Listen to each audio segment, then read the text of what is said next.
Hello and welcome to my first video. I've been wanting to do one of these for a while, but I just haven't had the time. And I finished this Blade vehicle and diorama, and I was going to post it on Instagram. And I thought, I'm probably getting a lot of questions about this. Blade is a very popular Mezco figure, as well as a popular custom. 112 shop, or Figure Gear 3D, formerly 112 shop on Instagram, gave everybody these wonderful Blade movie vests and belts and holsters and spikes and all that stuff. So a lot of us have this custom, and I think a lot of people would want to have Blade's Dodge Charger. So I thought this would be a good one to make a video of because people are probably going to have a lot of questions on Instagram, and this will give you all the information you need. First of all, the Blade figure, as I mentioned, it's got the Figure Gear 3D accessories on it. This is the old Toy Biz Blade head, which actually I think scales pretty nicely with this figure overall. And then I've got the Toy Biz bike to go with it. So let's move Blade out of the way here, and we'll talk about the vehicle. So this is a 2005 was the production year. I believe the company was Malibu Entertainment or Malibu International. This was a Dukes of Hazzard General Lee Dodge Charger. These are pretty hard to find. You can find them new in box on eBay for like $300. I wouldn't recommend paying that much for one of these. Obviously, it's an RC car, and I will insert a picture of what this looked like if I can figure out how to do that. I'm not a videographer per se or editor. So I was able to track one down for under $100, which is a pretty good deal. It didn't have the remote, but that's fine because I just want to use it for a shelf display. It's not gonna be an RC car for me. And so first thing I did was strip it out. I painted it black. I had to do a lot of sanding. It didn't have windows, so it had this thing, which is essentially like an insert that goes inside of the vehicle, and then underneath it was all just the RC car chassis and electronics and stuff. This thing could it had like a horn sound effect. It would talk, I think. I don't know, it did a few things, but I removed all that since I didn't have the means to do it anyway, to set it off anyway with no remote. And that gave me more room on the inside. Most common question you get with a vehicle like this is, can the figures fit inside of it? The answer to that is possibly. The way that these cars tend to go together, you have to unscrew from the bottom of the chassis the things that hold the top of the shell of it in place. And so in order to have the car intact, it has to be screwed together. So could you do like a ship in a bottle situation and put the figure in and then screw it back together? Absolutely. It would be a pain, if you're doing a photo shoot for ACBA stuff or something like that. It's not that big of a step to take, I don't think, to get some really cool shots. I don't personally take photographs of my figures. I'm not good at it, and I don't have a good camera. I like the shelf display aspect of it, but I did make this in a way that I added an interior so that potentially a figure could sit inside of it. And let me show you what the interior was. So you can get these. I got this on Amazon. You can find these online pretty easily. They are like a shell that you put inside of your RC vehicles. They're typically made, I think, for larger like trucks. You can see there's kind of a truck bed here, and this is the hood shape of like a Ford truck probably. And then it comes with stickers that like gives the impression of a dashboard and gauges and a steering wheel and gear shifter and speakers and all that. So you can put those on here to give it a little bit more of a realistic look. It doesn't really pass muster if you're looking straight at it, but in the periphery, it does a pretty good job. And so I inserted one of those, but what I did was I painted it black. Obviously, you don't see the tan seats in there. And I cut this section out so that legs could fit under there. I don't think I could really fit Blade in through this window very easily. I guess it's possible, but, again, it's not really something that I aspire to do. I just wanted to have something for him to stand next to and look cool. I'm kind of doing a bunch of vehicles for different characters of custom figures that I have. And I'll be posting those on Instagram. But if you'd like to see more videos of those, let me know down in the comments, because that's something that I'd be interested in making the time for if people wanted to see it. You know, vehicles in action figure scales are really difficult to find. I'm going to bring Blade back in here so you can see. This is a Mezco 112 figure, as I mentioned. So he stands at about 6 inches. This is a 110 scale vehicle. So, you know, this is a 112 figure, but in actuality, these figures scale much better with 110 scale vehicles. And luckily, that's what most RC cars are, or a lot of them anyway, are a 110 scale. So that, you know, a lot of collectors are frustrated at the lack of vehicles in the size of these figures. And you know, there are people like 112 Garage on Instagram has been trying to fill that void, which is pretty cool.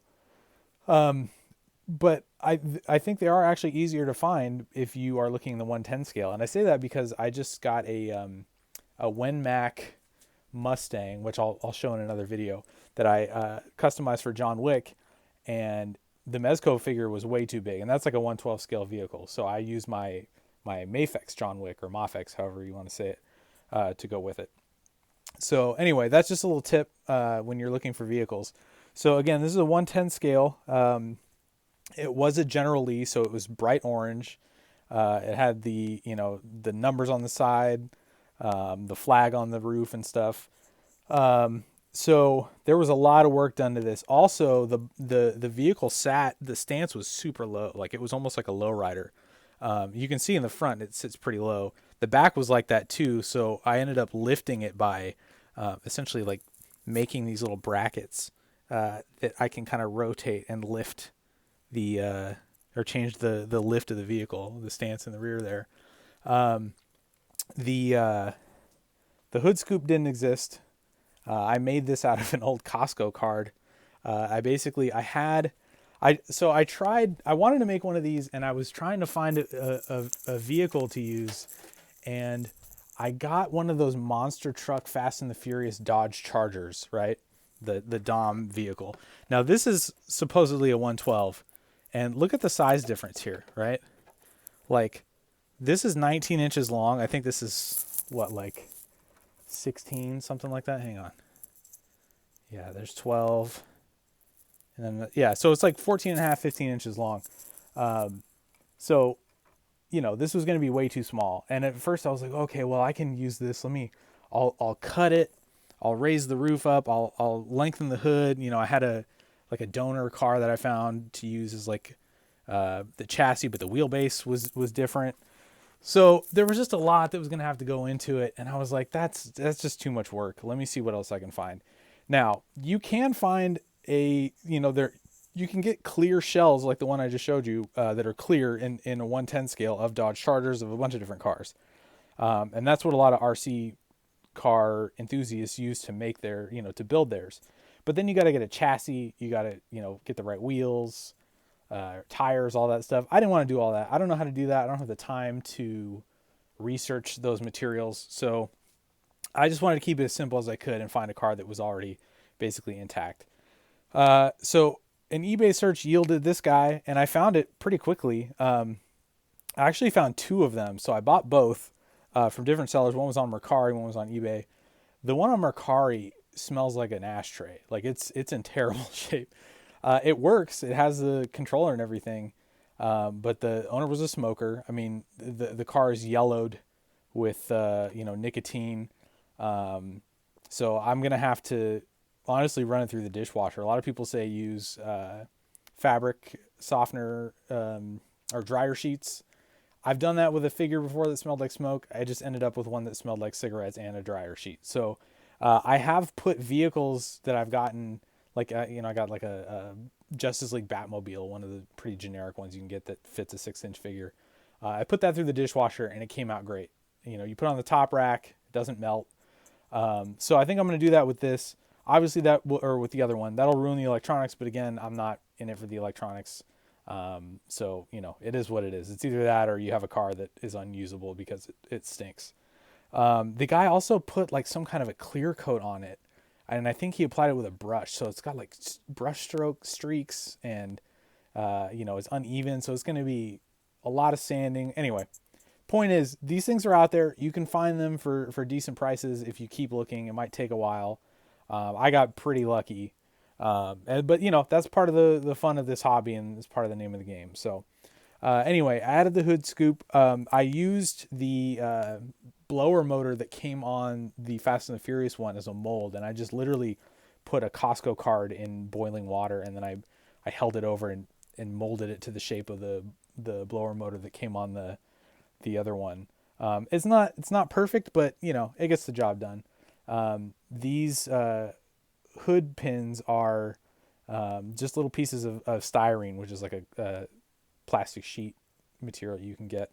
And I just cut little circles out, and then I used a Molotow chrome pen, which is one of these. These give you really beautiful chrome finishes. That's what I used on the window trim as well, and the gas cap. The thing about these that you'll need to know, though, is that if you touch it, it gets kind of dulled out and it loses the luster, and you can see fingerprints on it. So you want to build up a nice kind of like little pool of the pigment, and then just try to leave it alone as best you can. So yeah, hood pins, hood scoop. I thought about running LEDs through this, but this ended up being like a multiple day project when I thought it was going to be pretty quick and easy. And by the time I got to that, I just didn't have it in me to wire it and put LEDs and stuff in it. But I wanted it to, I like these things to sit on my shelf with a cool kind of backdrop. So I made a pretty basic diorama to go with it. If you're curious about how to make these, I would check out the channel Al Figures, AL as in Albert. I don't know if that's his real name, but that's that Al. Seems like a great guy. I've watched his videos for a long time. That's how I learned how to make dioramas. This is, I believe, 1 inch or 2 inch insulation foam. You can get this at Home Depot.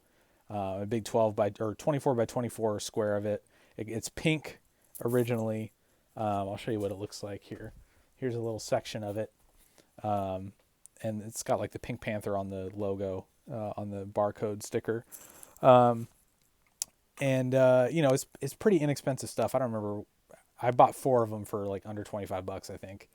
And then basically you paint it black, and then you go in with white and dry brush it, and you get this kind of like concrete look to it after doing that. It takes some work. I hadn't done it in a while, and I was having some real issues with this one, but in the end, it ends up looking like a concrete floor. I wanted this to look similar to the kind of warehouse that Blade was set up at in the first movie. And if you watch those scenes, he pulls in and Whistler fuels up the Charger with like an old style gas pump. So I made one of those. This is just the same kind of insulation foam, and I cut it to size, and I sanded it down, and then painted it. This is a piece of styrene. This plastic is like action figure packaging to make a little faux glass front to it. And I just looked up pictures on Google. These pieces are all from this is another piece of styrene. These are from like a Gundam like sword accessory set that I picked up on sale once, just because I was like, I can use those parts for something. So that's what this bracket, this piece, and this little bezel thing are. And then this is just a piece of cord I had. This is the handle to a NECA Terminator 2 shotgun. And then this is a piece of like the framing from a model kit. Actually, no. This is a piece of like a muffler or like a exhaust system from like a 24 scale Mustang that I've just had sitting around for parts for a long time. And then to try to just put some other kind of interesting stuff there. This is like a floss toothpick thing, like the plastic cover to it that I just saved like 2 years ago because I was like, I'll use that for something. And then a straw, and I painted those, and staples from a staple gun. This is the kind of stuff I learned from Al Figures, by the way. He keeps packaging from a lot of stuff because it can look like a utility box or something. This had a hook on it. This was like the packaging from like some socks that I bought at like Target or something. I was like, I'll use that grate for something. The side piece is another piece of something else that I saved that happened to just be the right size, and then I got some balsa wood as the platform there and for these support pieces here. The window is just, again, another piece of action figure packaging, which is also what I made these windows out of, by the way, which is a real pain. But it looks pretty good. I lined the roof with like a stick-on felt that you can get for lining jewelry boxes. So I wanted to do like a headliner or roof liner, whatever you call it, inside there, just to give it a more authentic kind of realism. Even though you'll probably never see it, but I know it's there, so I feel good about it. Um, and then these are a couple. I don't know if you can see those in the foreground there, but these are just like little CO2 cartridge things for like a BB gun, and I had a couple of them laying around that were spent, and so I painted them to look like like acetylene tanks or something. Probably not the best place to have them is right next to a gas pump, but Blade probably doesn't have like OSHA representatives coming through his warehouse, so I wasn't too worried about it. In fact, in the movie, Whistler pumps the gas and it's getting all over the car, and he's smoking a cigarette while he does it. So, um, but yeah, that's this setup. I think I covered everything about the car, but if you have any questions, like I said, drop in the comments below, and I'll be happy to answer them for you. One other thing, I believe this is a 69 Charger, and Blade drives a 68, so it's not 100% accurate. The tail lights are different. And in the movie, they're like two round lights, and this has like the kind of light bars on the back. And then the headlights, I believe, are similar. In real life, these actually are covers that flip up. And in the movie, I think they're flipped up most of the time. So I don't know if the 68 had the same front end as this one or not. But yeah, the other thing is there are little marker lights on the front and rear fenders that I need to add as well. These things are usually kind of like an ongoing, sort of ever evolving project where you start it and then months later you go, oh yeah, I never put those lights on. So I'll probably end up doing that. I might do some detail painting on the Blade Toy Biz bike too, just to make it match. I think this is probably a little out of scale with the vehicle. This is like Toy Biz Marvel Legends were like a smaller scale 112. They're closer to like SH Figuart size. And, this is 110 obviously, but I think for these purposes it works okay. It's just decor anyway. So, but yeah, that's this build. And, like I said, I've got more of these in the works that I'm excited to share with folks. So I'll probably make videos for those as well. Again, if you have any questions, drop them in the comments. I'm not really a YouTuber, so I'm not really going to hit you with the like, comment, subscribe thing. But, if you want to, that'd be cool. I'm a comic book artist by trade, and I've got some new stuff coming out. So, I put a lot of promo stuff for that up on my YouTube. So there's a trailer for my new book called Retroactive that's kind of like the short pitch is like James Bond meets Groundhog Day. So it's about a time travel organization, and it's a government organization, and the main character is like a spy for them, and he gets stuck in a time loop by the bad guys, and he has to essentially thwart a terrorist attack to break out of the loop and then try to save the day. So there's a trailer for that. It's called Retroactive. It's on my YouTube channel. And you can follow me on Instagram. It's at Ibrahim_M_art. And my name is spelled Ibrahim. And I'll have a link to that below. Until then, keep your head on swivel.